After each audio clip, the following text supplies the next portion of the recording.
Instalivros apresenta Por Dentro do Alibaba, como a maior empresa de e-commerce do mundo está mudando os rumos dos negócios online.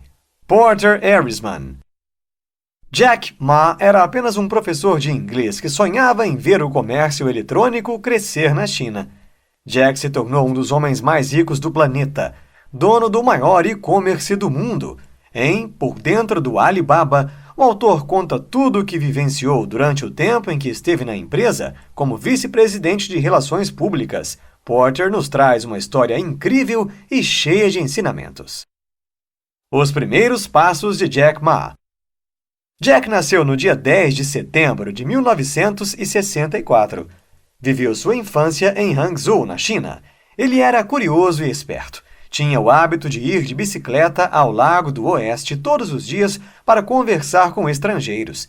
Nessas idas ao lago, fez amizade com uma família australiana, que continuou se correspondendo por anos. Isso fez com que Jack falasse muito bem inglês, e assim, depois de se formar, acabou se tornando professor. Lecionou durante 5 anos, até decidir abrir o próprio negócio. O primeiro empreendimento de Jack foi uma empresa de tradução. Sua facilidade com o inglês e em lidar com estrangeiros levou as autoridades do governo a pedirem que ele fosse aos Estados Unidos tentar resolver uma difícil negociação com um parceiro americano, que no final das contas era um vigarista. Jack teve que ir para Seattle, onde tinha amigos americanos. Lá ele foi apresentado à internet e se viu diante de um computador pela primeira vez. Digitou a palavra cerveja e o computador mostrou cerveja alemã, cerveja japonesa, mas não havia cerveja chinesa. Então procurou a palavra China e o computador respondeu: nenhum resultado encontrado. Então pensou: isso é interessante. Se a gente pegar empresas da China e fizer uma página para elas, será um sucesso. Quando Jack voltou ao seu país, montou a primeira .com da China. A China Pages teve certo sucesso no início e logo chamou a atenção da estatal Hangzhou Telecom, que tinha aberto seu próprio serviço concorrente. Para não competir com um negócio bancado pelo governo, Jack decidiu firmar uma parceria. Porém, logo se desentenderam e Jack rompeu o acordo. Em seguida, ele foi para Pequim, onde trabalhou em uma empresa criada pelo governo. Assumiu o comando para ajudar empresas de pequeno e médio porte a se beneficiarem da internet, mas não deu certo. As intenções dos burocratas do governo eram diferentes das de Jack. Por fim, quando a bolha da internet começou a crescer na China em 99, Jack teve a ideia de criar o Alibaba. Enquanto outras empresas chinesas iam atrás dos consumidores, copiando as empresas dos Estados Unidos, Jack e sua equipe se dedicavam a atrair empresas. Porter diz que a ideia deles era criar um mercado para conectar empresas de pequeno e médio porte do mundo todo, envolvidas no comércio internacional, a chamada economia de widgets, composta de fabricantes, comércio e atacadistas. O Alibaba.com dava a essas pequenas empresas acesso a coisas que só a internet poderia oferecer. Em outubro de 99, o Alibaba foi oficialmente lançado em uma coletiva de imprensa em Hong Kong. Nessa época, Porter procurava uma startup na qual pudesse trabalhar. Ele contou a um amigo que estava tendo dificuldade de encontrar uma startup com um bom modelo de gestão. Esse amigo lhe falou sobre o Alibaba e a necessidade que a empresa tinha de alguém para cuidar da área de relações públicas internacionais. Porter ficaria em Hong Kong, mas viajaria para a Europa, os Estados Unidos e pela Ásia. Era um grande sonho para ele. O autor viajou para Xangai para conhecer a empresa. Porter conheceu Jack Ma e alguns gestores recém-contratados, e também o diretor financeiro do Alibaba, Joe Tsai, que fez a proposta de um salário de $100 mil por ano, mais opções de ações que poderiam valer mais de $1 milhão. Alguns dias depois, Porter assinou o contrato e se preparou para mudar-se para Hong Kong. Porter foi animado ao seu primeiro dia de trabalho. Foi apresentado à equipe executiva recém-contratada, composta de gestores internacionais de diversas qualificações. Uma equipe dos sonhos. Também foi informado que, provavelmente, o IPO demoraria a sair pelas condições do mercado. O autor afirma que teve de recalibrar suas expectativas, pois demoraria um pouco mais para se tornar milionário, como previa. Ele desejava conhecer a equipe de Hong Kong e soube que Jack Ma iria a um grande evento no continente, com muita gente da mídia, e que ele deveria acompanhá-lo. Seria o primeiro grande evento onde Jack discursaria. Depois de ser apresentado pelo organizador do evento, Jack subiu ao palco. Fez o seu discurso falando sobre o crescimento da empresa, sobre a importância de ter gestores profissionais e de encontrar especialistas com bastante experiência empresarial para levar a empresa ao próximo nível. Jack também reconheceu que não entendia muito sobre como comandar uma empresa e disse que pretendia renunciar ao cargo de CEO e passar a empresa para uma nova geração de gestores. Um analista de investimentos o questionou em relação ao modelo de receita. Jack disse que poderia ganhar dinheiro de diversas maneiras no futuro, mas que no momento o site seria gratuito para atrair novos clientes, e afirmou que ganharia dinheiro quando os clientes ganhassem também. Jack afirmou: "Neste momento estamos avançando rápido demais para faturar." No dia seguinte, uma matéria com essa mesma frase foi divulgada em uma importante revista da área, e o artigo não foi bem recebido. Porter, como chefe das relações públicas, foi o primeiro a saber. Porter decidiu que precisava ir à sede em Hangzhou assim que possível para conversar com a equipe da China continental. Além disso, Justin DeBelly, um jornalista da Forbes que estava começando a escrever uma matéria sobre o Alibaba, queria encontrá-lo. Então, Porter o convidou para ir com ele ao continente, onde a empresa havia organizado um retiro para a equipe de Hangzhou. No dia seguinte ao evento, foram até o novo escritório do Alibaba em Hangzhou. Porter deixou o jornalista esperando e entrou na sala para orientar Jack para a entrevista. Era a revista Forbes, a mais antiga e uma das mais influentes revistas de negócios dos Estados Unidos. Esta entrevista era importantíssima. Eles preparavam uma grande matéria e queriam colocar o Alibaba na capa. Porter orientou: "Seja você mesmo, Jack. Foi assim que você chegou até aqui." Jack contou sobre sua história de vida e sua visão para o Alibaba. Na era da internet, ele explicou, é preciso correr com a rapidez de um coelho, mas ter a paciência de uma tartaruga. O jornalista adorou as palavras de Jack e, em julho do ano 2000, ganharam um grande impulso quando a Forbes colocou o artigo na capa da edição, o melhor da web B2B. Mudança para o Vale do Silício. Jack Ma resolveu fazer uma grande investida na Europa. Em Berlim, Jack falou para meia dúzia de pessoas. Já em Londres e Barcelona, foi recebido com maior entusiasmo, e a imprensa começava a demonstrar maior interesse. Ao mesmo tempo, o tráfego do site do Alibaba continuava a crescer à medida que pequenas empresas decidiam experimentar o e-commerce. No entanto, apesar de parecer que estavam em uma trajetória de crescimento, a verdade era que a organização enfrentava um período de desordem. Como Jack viajava constantemente para falar em conferências e eventos de imprensa e não havia nenhum diretor de operações para administrar a empresa no dia a dia, havia uma carência de liderança.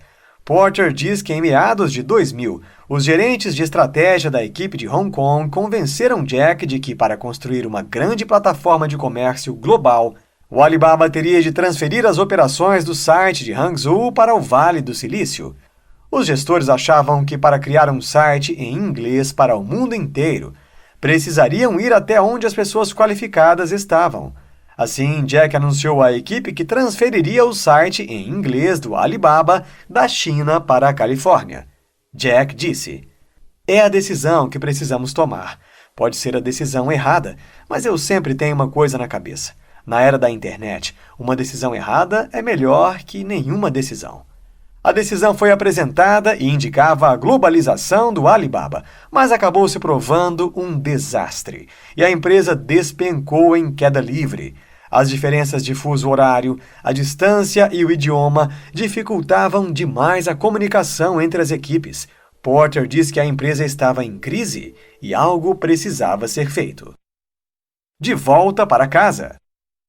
Então iniciaram a estratégia de volta para a China. Mais ou menos a metade dos funcionários precisaria ser demitida.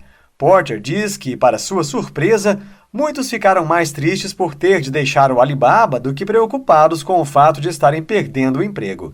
Algum tempo depois que Jack e Porter voltaram dos Estados Unidos, um novo diretor de operações foi contratado para tentar colocar ordem no Alibaba.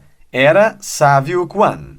Depois de alguns meses no cargo, Savio foi ao escritório em Xangai, onde Porter trabalhava, para apresentar o que Jack e os cofundadores do Alibaba vinham fazendo.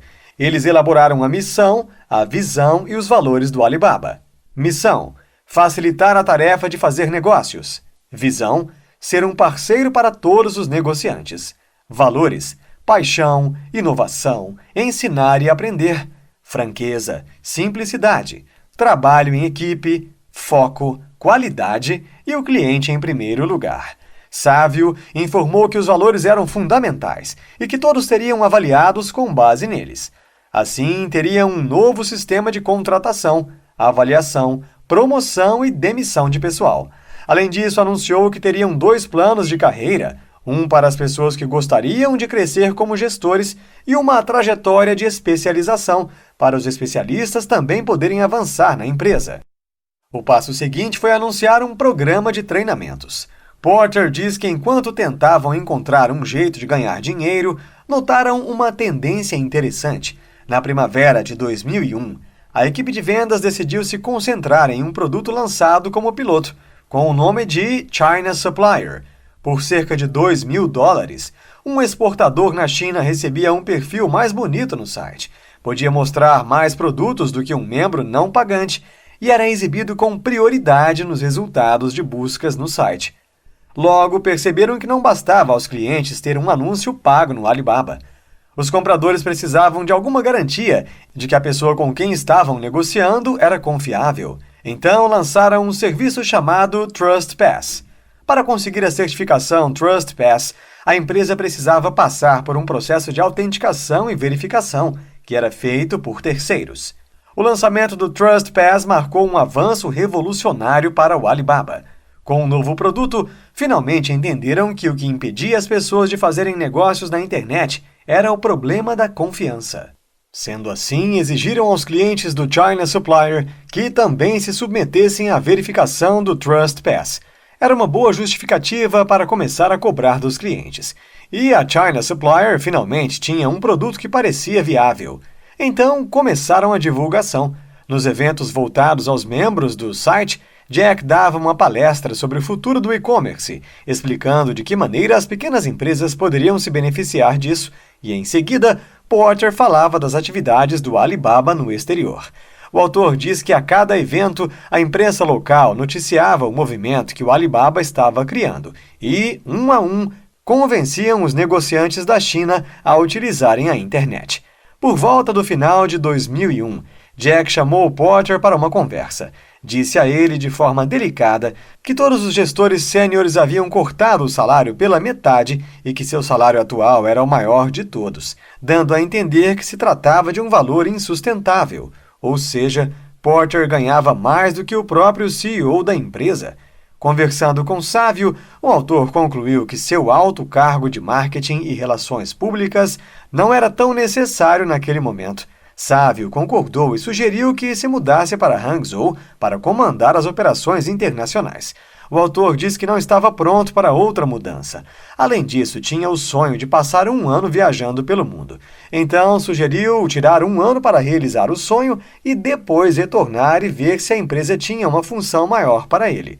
Porter diz que não pôde deixar de se perguntar: será que depois da viagem, o Alibaba ainda existiria? Guerra contra o eBay. No ano de 2003, depois de sua viagem, Porter estava decidido a retornar ao Alibaba. O dinheiro já não era um grande motivador, então ele topou retornar pela metade do salário anterior. Jack Ma contou a Porter que entraria em guerra contra o eBay, a maior empresa de e-commerce do mundo, e disse que precisaria de sua ajuda. Ele percebeu que em pouco tempo o eBay iria tentar uma entrada agressiva na China. A concorrência seria inevitável. Então, decidiu que o único jeito de conter o avanço deles seria lançar um site para competir diretamente com o eBay em chinês. Jack apresentou o site a Porter. Chamava-se Taobao, que significa caça ao tesouro. O lançamento precisaria ser bombástico e gerar muito burburinho na imprensa. Taobao estava pronto para o lançamento oficial. Em uma coletiva de imprensa lotada em Hangzhou, anunciaram um investimento de 12 milhões de dólares na empresa e a criação de um mercado feito especialmente para o consumidor chinês. Logo depois da entrevista coletiva, os jornalistas entraram em contato com o eBay para perguntar se eles também ofereceriam serviços gratuitos. Porém, a resposta foi que o eBay permaneceria em um site pago, pois cobrar pelos anúncios de produtos e comissões era importante para manter o mercado saudável na internet. Com medo que compradores e vendedores burlassem o sistema e deixassem de pagar as comissões, o eBay fazia de tudo para bloquear a comunicação entre eles antes de fecharem a compra. A abordagem do Taobao era oposta. Eles forneciam um software de bate-papo que permitia que compradores e vendedores conversassem em tempo real, e os consumidores adotaram rapidamente essa forma de comunicação. Outra importante diferença do Taobao para o eBay foi a forma de pagamento. Criaram um serviço chamado Alipay com todos os bancos como parceiros. O Alipay era um sistema de pagamento que superava a maior barreira ao e-commerce na China, a falta de confiança entre compradores e vendedores. Após fazer um pedido, o comprador primeiro depositava o dinheiro em uma conta do Alipay. O vendedor enviava o produto e só depois de o comprador receber sua encomenda, o dinheiro era enviado à conta bancária do vendedor. O ano de 2004 foi ótimo para Taobao. Fizeram grandes investidas contra o eBay na China. O site crescia rapidamente e superou os números de anúncios de produtos do concorrente. Na China, todos sabiam do incrível crescimento do Taobao, mas do outro lado do mundo, o eBay tinha convencido a imprensa e seus investidores de que ainda era o maior mercado da China. Convocaram o jornalista Justin DeBelli, cujo artigo de julho de 2000 colocara o Alibaba na capa da Forbes. Jack Ma disse a Justin: "Queremos ser o maior site do mundo para consumidores. O eBay pode ser um tubarão no oceano, mas eu sou um crocodilo no rio Yangtze. Se lutarmos no oceano, perderemos. Mas, se lutarmos no rio, venceremos." Algumas semanas depois, a Forbes publicou o artigo Enfrentando um Gigante. Era a primeira vez em que uma grande publicação dizia que o eBay não estava tendo tanto sucesso na China quanto alegava. A compra do Yahoo China e a vitória sobre eBay. No início do verão de 2005, Porter foi chamado a uma reunião urgente, onde Jack fez uma grande revelação. Iriam comprar o Yahoo China. O autor afirma que a equipe ficou surpresa, pois ninguém imaginava nada parecido. O Yahoo investiria $1 bilhão no Alibaba, e a equipe Alibaba assumiria as operações do Yahoo China. Jack explicou que seria uma única empresa do mundo a combinar mercados B2B, transações comerciais entre empresas, mercados de consumo, pagamento e ferramenta de busca em uma única empresa. Com essa transação, o Alibaba valeria aproximadamente $4 bilhões. O autor diz que seria um dos maiores negócios da história da internet e colocaria o Alibaba no centro das atenções do mundo todo.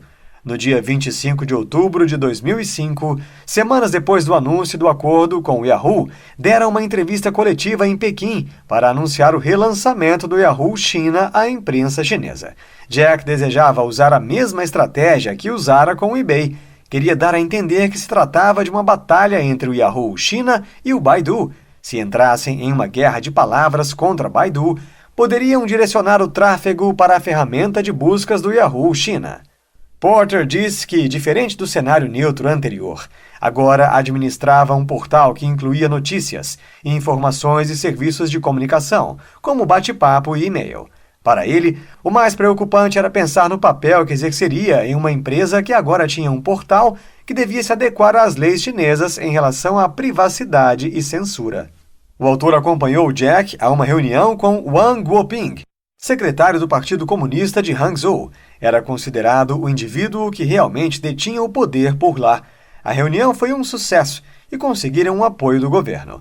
Porter diz que com o apoio do governo local tinham superado um importante obstáculo, mas sabiam que desafios ainda maiores os aguardavam, pois o site não era mais um portal geral, havia se transformado em pura ferramenta de busca. Assim, foi dada a largada para a corrida contra o Baidu e o Google. Na virada de 2005 para 2006, o Alibaba promovia o Yahoo. Porém, desde que mudaram o site do Yahoo China e o relançaram como um simples portal de buscas, o tráfego havia despencado e a participação de mercado caía rapidamente. Jack não esperou a tempestade passar e rapidamente retomou o visual do site. Porém, como o tráfego do site não se recuperou, ficou claro que as idas e vindas estratégicas tinham afastado uma parcela de seus clientes. Embora não estivessem se tornando a ferramenta de buscas mais popular da China, havia um campo em que eram imbatíveis: o mercado online. No mercado de consumo, o Taobao crescia 50% mais rápido que o eBay. No final de 2006, o eBay anunciou que fecharia seu site na China. Levou 7 anos a mais do que Jack havia planejado, mas finalmente abriria um capital do Alibaba.com. O autor diz que não se trata de uma história apenas de sucessos, mas de sucessos suficientes. Conseguiram criar a primeira .com global e ainda fechar o segundo maior IPO da história da internet. Conforme a internet crescia, a estrutura da sociedade chinesa mudava. Apesar dos firewalls do governo, o povo chinês mais do que nunca se conectava com o mundo. Quando chegou o ano de 2008, Porter percebeu que tinha chegado sua hora de passar o bastão, pois apesar de gostar muito de seu trabalho, desejava passar mais tempo com sua família e amigos. Porter diz que entrou no Alibaba esperando aprender alguma coisa sobre o negócio, mas as lições mais valiosas que recebeu de Jack foram lições de vida. Atualmente, o Alibaba Group é um grande grupo de e-commerce que conecta compradores e vendedores e possibilita a comercialização de uma ampla gama de produtos e serviços na internet. Insta Insights. Não subestime pessoas que entendem pouco de tecnologia. Tenha grandes sonhos e lute por eles. Tenha um bom relacionamento com sua nação, seus colaboradores e com o mercado. Veja sempre uma oportunidade na crise e nas necessidades das pessoas. Grátis pode ser um modelo de negócio. Neste livro, você aprendeu que, mesmo sem entender muito de tecnologia, Jack Ma conseguiu criar a maior empresa de e-commerce do mundo. O autor mostra que, sabendo ver oportunidades nas necessidades de seu país, Jack chegou onde está, respeitando as leis do governo e a cultura de seu país. Jack criou um mercado customizado para seu povo e deu mais esperança e liberdade para inúmeros jovens chineses. Nunca copiou modelos de negócios e criou ferramentas para que as pessoas tivessem confiança em comprar pela internet. Jack Ma mostra que é importantíssimo saber usar as palavras e o carisma a seu favor e ter uma equipe bem qualificada para a construção e manutenção de um bom negócio. Gostou e quer aprender mais? O Insta Livros recomenda a leitura de Como o Google Funciona, Eric Schmidt e Jonathan Rosenberg.